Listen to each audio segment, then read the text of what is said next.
मित्रों, जय सिया राम। नमस्कार। मैं पंडित रमेश चंद पटेरिया, इंजीनियर एवं एस्ट्रोलॉजर, आपका अपनी यूट्यूब चैनल ग्रह चाल में हार्दिक स्वागत करता हूं। मित्रों, आज हम एक बहुत ही अच्छे और एक महत्वपूर्ण विषय पर बात करने जा रहे हैं। ये विषय है आपका पूर्व जन्म, वर्तमान जन्म और मोक्ष का कुंडली कनेक्शन। तो मित्रों, आइए इस विषय पर चर्चा करते हैं। तो आइए शुरू करते हैं। मित्रों, इस विषय पर चर्चा करने के पूर्व मैं आपको बताना चाहूंगा कि आपके पूर्व जन्म का संबंध जो है वर्तमान जन्म से होता है, क्योंकि आप पूर्व जन्म के जो भी कर्म आपने करके आ रहे हैं वो जो है आपको इस जन्म में मिलते हैं, जो अधूरे छूट जाते हैं। और जो कर्म आपने पूरे किए हैं उनका शुभ प्रभाव या जो कुछ भी, जैसे आपने अच्छे का कर्म किए बुरे कर्म किए, उस हिसाब से आपको फल इस जन्म में मिलता है। और आपका जो ये जन्म हुआ है वो आपका जन्म उन कर्मों को भोगते हुए और आपको मोक्ष की ओर जो है अग्रसर होना है। इसीलिए आपको ये 84 लाख योनियों के बाद जो है मनुष्य का जन्म ईश्वर ने आपको जन्म देकर भेजा है। तो मित्रों, इस विषय पर हम चर्चा करने के पहले आपको एक कहानी सुनाना चाहेंगे। ये मुंशी प्रेमचंद्र की बहुचर्चित कहानी है। मुंशी प्रेमचंद जी के कहानी संग्रह से ये कहानी, इसका शीर्षक है पूर्व जन्म के संस्कार। मित्रों, दो भाई थे। एक का नाम था शिवदत्त और एक का नाम था रामदत्त। तो जो शिवदत्त थे वो बहुत ही जो है व्यवसाय करते थे, और व्यवसाय में उल्टा सीधा धंधा करना, मतलब लोगों को ब्याज पे पैसा देना, उनसे ब्याज वसूलना, और जो है इसके अतिरिक्त दुर्व्यसनी भी थे वो, और सांसारिक चीजों में लिप्त रहते थे। इसी तरह से उनकी जो है क्या नाम, धीरे धीरे दौलत बढ़ती गई और कमाई करते गए। उन्होंने मकान बना लिया, गाड़ियां खरीद ली, इसके अतिरिक्त उन्होंने कुछ जमीन भी खरीद ली, एक ज्वेलरी की शॉप भी उन्होंने बना ली। वहीं जो दूसरे भाई थे रामदत्त, वो जो है बहुत ही धर्मार्थी और परमार्थी थे। साधु संतों की सेवा करना ये सब उनका काम था, और कोई साधु अगर उनके दरवाजे आ गया तो उसको दान दक्षिणा देना, उसके भोजन की व्यवस्था करना, ये सब दूसरे भाई में ये गुण थे। और अपना छोटा मोटा धंधा भी करता था। अब धीरे धीरे हुआ क्या कि छोटे भाई के परमार्थ में धीरे धीरे उनकी संपत्ति समाप्त होने लगी, और एक दिन ऐसा आया कि वो जो है उनको और अपने परिवार की निर्वहन करने के लिए भी उनके पास पैसा नहीं बचा, और वो काफी परेशान हो गया। तो वो अपने बड़े भाई की शरण में गया। बड़े भाई को बताया तो बड़े भाई ने कहा, चलो कोई बात नहीं भाई, आपने जो भी अपनी धन संपत्ति व्यय की है, खर्च की है, तो वो आपने कोई दुष्कर्मों में तो की नहीं, अच्छे शुभ कार्यों में आपने, साधु संतों की सेवा में आपने संपत्ति लगाई, खर्च की, उनकी सेवा की, आपने अच्छे कर्म किए हैं, सुकर्मों में आपने अपनी संपत्ति खर्च की है, तो कोई बात नहीं है। और चलो, तुमको चिंता मन नहीं करना है, तुम्हारे परिवार की जिम्मेवारी मेरी है और तुम्हारी जिम्मेवारी मेरी है। बड़ा भाई बोला कि देखो, ऐसा है कि गांव में कुछ मैंने जमीन ले रखी है, तुम जाओ और वहां पर जो है उस जमीन से खेती बाड़ी करो, और जो कुछ भी तुमको मिले उसमें, उससे अपने परिवार का भरण पोषण करना, और अगर कुछ कमी पड़े तो मैं तुमको भेजता रहूँगा और मदद करूँगा। बहरहाल वो चला गया गांव। उसने जाके खेती बाड़ी संभाली। अब उन्होंने जो कुछ नौकर चाकर रखे उनके साथ अच्छा व्यवहार करना शुरू किया। उसने उसमें जो है काफ़ी दिनों दिन जो है प्रगति करना शुरू की। काफ़ी जो है खेती बाड़ी से उसको फ़ायदा होने लगा। और वो जो है अपने भाई को भी कुछ जो भी अनाज वगैरह होता था उसकी उसको भेज देता था। इस तरह से उसका जीवन यापन होने लगा।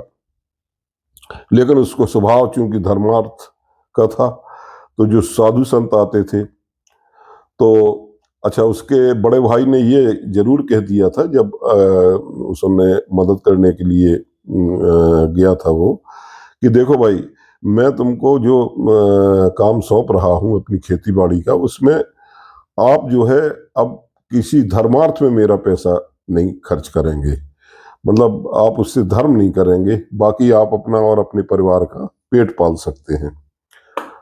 चलिए कोई बात नहीं। अब वो जब खेती बाड़ी का काम करने लगा तो साधु संत तो आते ही थे। तो वो बड़े भाई की चोरी से छिप करके उनका जो है क्या नाम, उनकी सेवा किया करता था। साधु संतों की सेवा करता था, उनको भोजन कराना सब इस तरह से वो करता रहा। और पैसे भी कमा कमा करके देता रहा, बड़े भाई को भेजता रहा। और ये बात वो चुपचाप गुपचुप रूप से करता रहा। धीरे धीरे इतनी कड़ी मेहनत उसने की कि धीरे धीरे वो कमजोर होने लगा और बीमार पड़ गया। और अचानक एक दिन उसकी मृत्यु हो गई। इसका जब समाचार बड़े भाई को मिला तो वो बड़ा दुखी हुआ और काफी रोया। और जो है उसने बड़ी, कि मेरा छोटा भाई था, बहुत ही अच्छा परमार्थी था, बड़ा जो है धर्म करने वाला और बहुत ही मेहनती था, और आज तो मैं एकदम अकेला रह गया हूँ। धीरे धीरे उसने सोचा, आपने, उसके लड़के बड़े हो गए थे, उसने लड़कों को अपने बिजनेस में लगा दिया और गांव चला आया। उसने सोचा कि अब ये खेती मैं करूँगा, खेती किसानी का काम। वो एक बड़ी गाय ले आया, अच्छी गाय ले आया, और वो गाय के एक बछड़ा हुआ, अच्छा सफेद रंग का बछड़ा हुआ। उसके माथे पर लाल टीका भी था जन्म से ही। तो वो बछड़ा उसे बड़ा प्यारा लगा और वो बछड़े से बड़ा खेलता था, उसको खिलाता था, पिलाता था, उसकी सेवा करता था। वो कहीं से भी लौट के आए, बछड़ा भी उसके पास आ जाता था। धीरे धीरे वो बछड़ा बड़ा होने लगा, उसको खेती में उपयोग करने लगा वो। तो बड़ी शिद्दत से जो है बछड़ा खेती में जाता था और उसके कहने पर पूरी बात मानता था। अगर कोई दूसरा नौकर उस बछड़े को खेती में अगर लगाता था तो वो बैठ के रह जाता था, वो नहीं जाता था।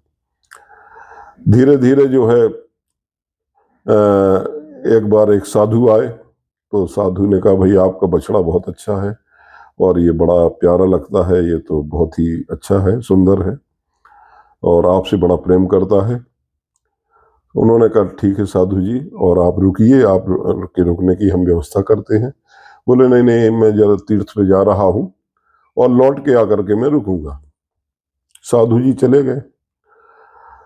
अब बछड़े का वो बहुत ध्यान रखता था। बछड़े को मतलब बिल्कुल साफ हरी घास खिलाए तो उसको साफ करके धुल करके, कोई उसमें कीटाणु ना हो, इस तरह से वो सेवा करता था। बछड़े के लिए दवाइयाँ वगैरह भी रखता था कि अगर ये कभी बीमार पड़े तो वो दवा उसकी स्वयं कर दे, या डॉक्टर को बुला देता था। अब धीरे धीरे क्या हुआ कि एक दिन बछड़ा बीमार पड़ गया और बहुत सख्त बीमार पड़ गया। अब वो कुछ खा ही नहीं रहा था। वो घबराया घबराया दौड़ा हुआ गया और दवा ववा लेके आया। उसने दवा खिलाने की बहुत कोशिश की, उसने दवा भी नहीं खाई और वो भगवान को प्यारा हो गया। जब बछड़ा खत्म हो गया तो उसको बड़ी जो है क्या नाम, बड़ा दुख हुआ और बड़े संताप हुआ उसको। और उसने बछड़े का बाकायदे मनुष्यों की तरह दाह संस्कार किया। उसके जितने भी जो है संस्कार होते थे, तेरहवीं वगैरह और ब्राह्मण भोज सब उसने किए, पिंडदान किए उस बछड़े के। उसको बहुत बछड़े से बड़ा प्रेम था। अब साधु जी लौट के जब आए तीर्थ से, तो उनको पता चला कि इनका इसका बड़ा प्यारा बछड़ा था और वो खत्म हो गया है। तो साधु जी बोले भाई चलिए कोई बात नहीं, अब देखिए ईश्वर ने जिसके लिए जितना समय लिखा है वो उतने समय के लिए रहता है। तो उसने रामदत्त ने शिवदत्त ने साधु जी से कहा कि साधु जी ये एक बात समझ में नहीं आई कि बछड़ा कैसे मर गया इतनी जल्दी, ये मरने लायक नहीं था, बहुत अच्छा बछड़ा था और बड़ा मुझसे प्रेम करता था और बड़ा काम भी बहुत करता था ये मेरा। तो साधु जी बोले भाई कोई जो है पहले आपके परिवार में कोई घटना घटी क्या? बोले हाँ, मेरा छोटा भाई था। मेरा छोटा भाई था तो वो जो है बहुत ही धर्मार्थी था, बड़ा परमार्थी था, साधु संतों की सेवा किया करता था। उसने अपनी सारी दौलत जो है साधु संतों की सेवा में लुटा दी थी।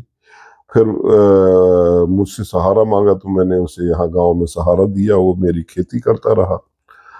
मैंने उससे कहा था कि भाई मेरी खेती से या जो कुछ भी आय हो उससे आप जो है किसी साधु संत की सेवा नहीं करेंगे। मेरी जो आय है वो आप अपने में उपयोग कर सकते हैं। लेकिन फिर भी मुझको बाद में पता चला जब उसके खत्म होने के बाद कि वो खेती बाड़ी से जो कुछ भी बचत होती थी कुछ साधु संतों की भी सेवा करता था। इस तरह से वो एक दिन बीमार पड़ा और वो अम, गोलोक को चला गया। तो साधु जी ने कहा कि देखिए ऐसा है, जब वो गोलोक को गया तो वहां जब वो स्वर्ग लोक में गया तो उसका जब हिसाब किताब हुआ होगा तो उसके हिसाब किताब में ये चीज की कमी आई कि उसने जो है बाद में परमार्थ जो किया, पहले तो उसने अपनी संपत्ति परमार्थ में लुटाई, साधु संतों की सेवा की, लेकिन बाद में उसने जो परमार्थ किया वो आपकी नजर बचा के वो आपकी ही आय से किया। तो ये उसने जो है एक गलत काम किया और वहां पर जो है गलत काम की सजा जरूर मिलती है। इसलिए उसको इतने दिनों के लिए बछड़े के रूप में आपके घर पे आना पड़ा आपका कर्ज चुकाने के लिए। और जब उसका समय पूरा हो गया, उसने अपने कर्ज से इस पूर्ण हो गया वो, तब वो पुनः जो है क्या नाम गोलोक को चला गया। तो वो तो अब भगवान के चरणों में है। ये बात सुनकर उसको बड़ा जो है क्या नाम एकदम से उसके अंदर बड़ा अचानक उसको सदमा सा लगा। तो उसने सोचा कि यार मैंने तो बहुत गलत काम किए हैं जीवन में। अगर इतनी सी मतलब साधु संतों को की सेवा करना एक धर्मार्थ का काम है, लेकिन थोड़ा सा कहीं से चोरी करके या कहीं से छुपा करके थी तो उसी की मेहनत की ही कमाई, लेकिन उसने इतना केवल वो करके और अगर सेवा की है और इसकी इतनी बड़ी सजा अगर उसको मिली है तो मुझे तो भगवान पता नहीं कितनी बड़ी सजा देगा। तो मित्रों कहने का मतलब यह है कि पूर्व जन्म में हमारी जो भी घटनाएं घटती हैं उनका हमको जो है क्या नाम वो कैरी ओवर होती हैं, इस जीवन में आती हैं, वो ये निरंतर जो है क्या नाम जन्मों जन्मों का खेल है। तो मित्रों अब अगर आपका किसी का जो है क्या नाम जब जन्म होता है तो कैसे हमको पता चलेगा कि जो है क्या नाम वो पूर्व जन्म में वो उसने क्या किया क्या नहीं किया? तो सबसे बड़ी पहचान है कि एक तो जन्म का कोई निशान होता है, पूर्व जन्म का कोई निशान होता है बच्चे के बॉडी पे, उसको बर्थ मार्क कहते हैं। जैसे कहीं कुछ कट का निशान हो या तिल का निशान होता है, इस तरह से कोई ना कोई निशान अवश्य होता है। अगर कट का निशान है तो निश्चित रूप से अंत में जब उसकी मृत्यु हुई है पूर्व जन्म में तो या तो वो घायल हुआ है या लड़ाई झगड़े में वो जो है क्या नाम उसको चोट लगी है, इसलिए जो है क्या नाम वो निशान बन के उसके चेहरे पे या उसकी बॉडी पे आया है। दूसरा जो है ये भी हो सकता है कि जो वो है मनुष्य है वो कभी कभी कोई कोई व्यक्ति बड़ी ऊंचाइयों और गहराइयों से बहुत डर लगता है उनको। पहाड़ को देख कर के अरे इतना ऊंचा पहाड़, या पहाड़ पे चढ़ अगर जा रहे होंगे तो उनसे नीचे नहीं देखा जाता, वो गहराइयों ऊंचाइयों से बहुत उसको डर लगता है। तो ये भी जो है क्या नाम, इसका एक कारण हो सकता है कि वो कभी ऊंचाई से गिरा हो या गहराई में गिरा हो। तीसरा जो है क्या नाम, आप को किसी आदमी को देखकर ऐसा लगेगा कि उसको मैंने कहीं देखा है, मतलब आपको लगेगा कि मैंने इसको कहीं ना कहीं देखा है, और बाद में जो है क्या नाम, आपको लेकिन चूंकि आपकी यादें या जो मेमोरी है वो धुंधली पड़ गई है, तो वो जो है आपको पूरी घटना नहीं याद आ रही है। और भी आपकी हाथ की हथेलियों में कभी कभी डबल लाइफ लाइन बनी होती हैं, जीवन रेखा दो दो होती हैं। तो इसका अर्थ ये है कि आपका अभी कुछ पूर्व जन्म का कुछ कोई हिसाब किताब बकाया है जो आपको इस जन्म में पूरा करना है। इसके अतिरिक्त और भी कई चीजें हो सकती हैं, मतलब जो है क्या नाम, आपको कभी कभी ऐसे मित्र मिल जाते हैं जिनको आपने कभी देखा नहीं, या वो कहीं दूर देश के हैं, किसी दूसरे प्रदेश के हैं, बहुत दूर के हैं, उनसे आपकी दोस्ती हो गई, मित्रता हो गई, या प्रेम हो गया किसी से जिनको आप जानते नहीं हैं, न उनके रीत रिवाजों के बारे में जानते हैं, न उनकी भाषाओं के बारे में, फिर भी आपको उनसे प्रेम हो जाता है और आपके जीवन में वो आते हैं। तो ये भी, इसका भी पूर्व जन्म से ही इसी तरह से कनेक्शन है मित्रों। बचपन में जो है क्या नाम, अगर जो है कुछ स्मृतियां ऐसी होती हैं कि जो आपको कभी कभी उनका ध्यान आता है, लेकिन आपके जीवन में वो कभी घटी नहीं। और भी चीजें हो जाती हैं, मतलब जैसे कभी कभी अनजानी जगह पे आप पहुंच जाएं, तो वहां आपको ऐसे लगेगा कि यहाँ तो मैं पहले भी आया हूँ, और जो है क्या नाम, आपको ये लगता है कि यहाँ तो जो है क्या नाम, मैं अब मुझको याद नहीं आ रहा, लेकिन मैं पहले यहाँ आ चुका हूँ। इसी तरह से मित्रों, जो मकर राशि के लोग होते हैं, मकर राशि के लोगों का इंट्रूजन पावर बहुत तेज होता है, यानी वो कोई घटना घटने से पूर्व ही उनको आभास हो जाता है कि भविष्य में अब आगे क्या होने वाला है। इसी तरह से कुंभ राशि वाले जो लोग होते हैं, उन पर ईश्वर की बड़ी जो है क्या नाम कृपा होती है, बड़े प्रतिभावान होते हैं वो। आपने सुना होगा, देखा भी होगा अपनी प्रैक्टिकल लाइफ में कि कोई 8-9 वर्ष का बच्चा, उसने इतना अच्छा काम किया बचपन में ही कि जो है क्या नाम, ऐसी कोई चीज प्रस्तुत की या कोई ऐसी खोज कर दी कि उसका गिनीज बुक में नाम दर्ज हो गया। तो ये सब पूर्व जन्म की मित्रों निशानी है। इसके अतिरिक्त जो है पूर्व जन्म में इसका मतलब ये है कि कुछ लोगों को जो है क्या नाम ऐसे भी होते हैं जिन्हें कोई जो है पसंद नहीं करता है। कुछ लोग ऐसे होते हैं आपके जीवन में मिलेंगे कि उनको कोई पसंद नहीं करता है। इसका मतलब ये हुआ कि उन्होंने इतनी नफरत पाल रखी थी कि उनको कोई इस जन्म में अब पसंद ही नहीं करता है। और भी चीजें होती हैं मित्रों कि जो है क्या नाम, आपके जैसे कोई ऐसे अनचाहे शत्रु या दुश्मन बन जाते हैं जिनसे आपका कोई लेना देना नहीं, और जब आपकी जो है ग्रह दशाएं आती हैं आपकी, तो उस समय जो है क्या नाम, वो आपको नीचा दिखाने की कोशिश करते हैं। तो मित्रों, ज्योतिष में जो है पूर्व जन्म की सारी चीजें जो है वो कुंडली के पंचम भाव से देखी जाती है। जैसे मान लीजिए ये कुंडली है, इसमें जो 5वां स्थान है ये पंचम भाव, इससे हम देखते हैं इसमें बैठे हुए ग्रह, इसमें जो है क्या नाम पड़ी हुई राशियां, उन राशियों के स्वामी, ग्रह स्वामी, इनसे हम जो है पता करते हैं कि पूर्व जन्म में जो है क्या नाम क्या घटना जो है घटी होंगी।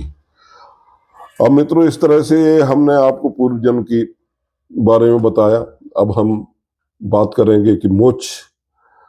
तो मोक्ष के बारे में कुंडली में जो है पूर्व जन्म के कर्मों और इस जन्म के कर्मों से जो है मोक्ष का योग निर्मित होता है।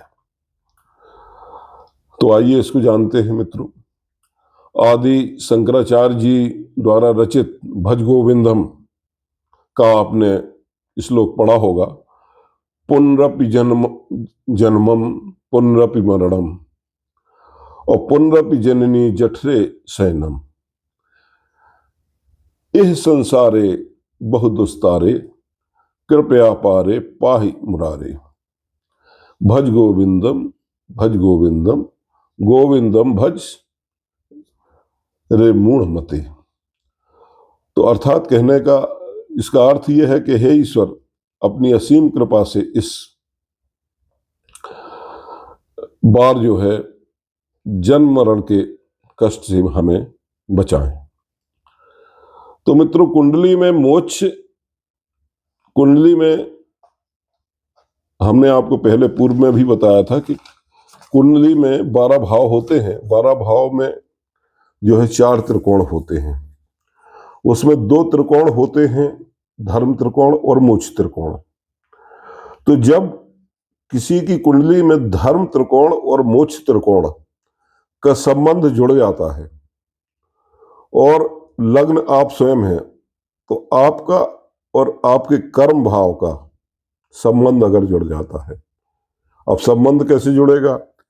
यानी कि मोक्ष त्रिकोण के स्वामी या धर्म त्रिकोण के स्वामी एक दूसरे को देख रहे हो, या युति में बैठे हुए हो कुंडली में, या उनकी दृष्टि पड़ रही हो और उनके ऊपर शुभ, अगर युति में बैठे हैं तो उनके ऊपर शुभ ग्रह की दृष्टि पड़ रही हो। और चूंकि कुंडली में धर्म त्रिकोण के जो भाव होते हैं वो होते हैं कुंडली का लग्न भाव, पंचम भाव और नवम भाव। ये धर्म भाव है, ये धर्म त्रिकोण है। जैसे इस कुंडली में बता रहा हूं मैं, ये लिखा हुआ, ये पहला लग्न भाव, धर्म भाव और पंचम भाव त्रिकोण का ये एक त्रिभुज बना रहा है इस तरह से। तो पंचम भाव और नवम भाव ये जो है धर्म त्रिकोण के भाव हैं। और मोक्ष त्रिकोण के भाव होते हैं चौथा भाव और 8वां भाव और 12वां भाव। तो इन भावों के जो स्वामी ग्रह हैं, इनमें जो राशियां लिखी हैं, उनके ग्रह स्वामी अगर संबंध बनाते हैं और साथ में आपकी लग्न, आपका संबंध आपके कर्म भाव से बनता है और फिर जाकर के ये धर्म त्रिकोण और मोक्ष त्रिकोण के स्वामियों से बनता है, तो निश्चित रूप से ऐसे जातक को इस जीवन में मोक्ष की प्राप्ति होती है। अब उसको ये अपनी कुंडली से समझ लेना चाहिए और अगर ऐसे योग हैं तो उसको इस तरफ प्रयासरत भी रहना चाहिए, उसको आध्यात्म की ओर मुड़ना चाहिए। तो जैसे इस कुंडली में मैं आपको बताऊं कि ये कुंडली में ये एक काल पुरुष की कुंडली है। इसमें लग्न में 1 नंबर राशि लिखी है जिसके स्वामी मंगल होते हैं, और पंचम भाव में 5 नंबर स्वामी जिसके स्वामी सूर्य होते हैं, और नवम भाव के स्वामी गुरु होते हैं, देवगुरु बृहस्पति। और चौथे भाव में 4 नंबर राशि लिखी हुई है जिसके स्वामी ये मोक्ष त्रिकोण का घर है, जिस 4 नंबर राशि कर्क होती है, कर्क के स्वामी चंद्रमा होते हैं। और 8 नंबर में भाव में 8 नंबर राशि लिखी हुई है जिसके स्वामी जो हैं मंगल देव हैं, वृश्चिक राशि की। और 12 नंबर राशि तो आपको पता ही है, मीन राशि है जिसके स्वामी गुरु हैं। तो इस कुंडली में देवगुरु बृहस्पति पंचम भाव में विराजित हैं, धर्म भाव में, और इनकी जो दृष्टियां हैं 1 2 3 4 5, पंचम दृष्टि नवम भाव में पड़ रही है, और नवम भाव में कौन बैठे हुए? चंद्र देव, जो मोक्ष त्रिकोण के चौथे भाव के स्वामी हैं। तो गुरु की 5वीं दृष्टि पड़ती है, वो गुरु की 7वीं दृष्टि, 5 के बाद 6 7, 7वीं दृष्टि जो 6 7, 7वीं दृष्टि 11वें भाव पर पड़ रही है, जो कि लाभ भाव है। वहां पर सूर्य और मंगल बैठे हुए हैं। तो सूर्य जो है धर्म त्रिकोण के स्वामी है, पंचम भाव के तो स्वामी है, पंचमे से। और मंगल जो है वो लग्न के भी स्वामी है और मोक्ष त्रिकोण के 8वें भाव के भी स्वामी है। तो मंगल का, तो सूर्य और मंगल पर भी गुरु की सप्तम दृष्टि, तो ये धर्म त्रिकोण और मोक्ष त्रिकोण का संबंध एक कंटिन्यूस बन रहा है। इसके बाद गुरु की जो 9वीं दृष्टि है वो लग्न भाव पर आती है। तो लग्न भाव में केतु बैठे हुए हैं। केतु भी आध्यात्म और मोक्ष की ओर ले जाते हैं। इसके अतिरिक्त लग्न जो है वो मेष लग्न है, तो मेष लग्न के स्वामी मंगल। और कर्म भाव 10वां भाव होता है कुंडली का, ये वाला, यानी यहां से गिनते हैं लग्न से मैं कई बार आपको बता चुका, ये 10वां भाव होता है। इसमें जो राशि पड़ी हुई है वो मकर राशि है, 10 नंबर। इसके स्वामी शनि होते हैं। तो आप देखेंगे कि शनि और गुरु पंचम भाव में दोनों एक साथ विराजित हैं। तो कर्म भाव का संबंध इनसे हो गया। इसके अलावा 1 नंबर राशि के जो मंगल हैं वो 11वें भाव में बैठे हैं, जहां पर गुरु की भी दृष्टि पड़ रही है 7वीं, और साथ में शनि की भी दृष्टि पड़ रही है। यानी आपके कर्म और का संबंध भी आपका इन ग्रहों से जुड़ गया। और इसके अतिरिक्त जो है क्या नाम, अच्छा, और एक विशेष बात और, लाल किताब में गुरु और शनि यदि किसी भाव में कुंडली के एक साथ बैठे होते हैं तो वो कुंडली धर्मी कुंडली हो कहलाती है। मतलब ऐसा जातक धर्म और आध्यात्म की ओर निश्चित रूप से मुड़ता है। तो मित्रों, इस तरह से आप अपनी कुंडली में की जांच परख कर सकते हैं कि यदि आपकी कुंडली में धर्म त्रिकोण के ग्रह स्वामियों का संबंध मोक्ष त्रिकोण के ग्रह स्वामियों से बनता है, और साथ में आपके लग्न और कर्म भाव का भी संबंध जुड़ जाता है, तो निश्चित रूप से ये मोक्ष की ओर इशारा है। और इस तरफ प्रयास करना चाहिए। तमाम जन्मांतरों के बाद भी, मतलब बहुत से ऋषि मुनि साधु लोग तपस्या और साधना करते हैं और मोक्ष की प्राप्ति नहीं होती है। आप गृहस्थ जीवन में भी रह करके थोड़ा सा अध्यात्म और धर्म करके अगर आपकी कुंडली में ऐसे योग हैं तो आप मोक्ष को प्राप्त कर सकते हैं। मित्रों, यदि अगर आपको मेरा वीडियो पसंद आया हो तो इसको सब्सक्राइब करें और लाइक जरूर करें और शेयर करें।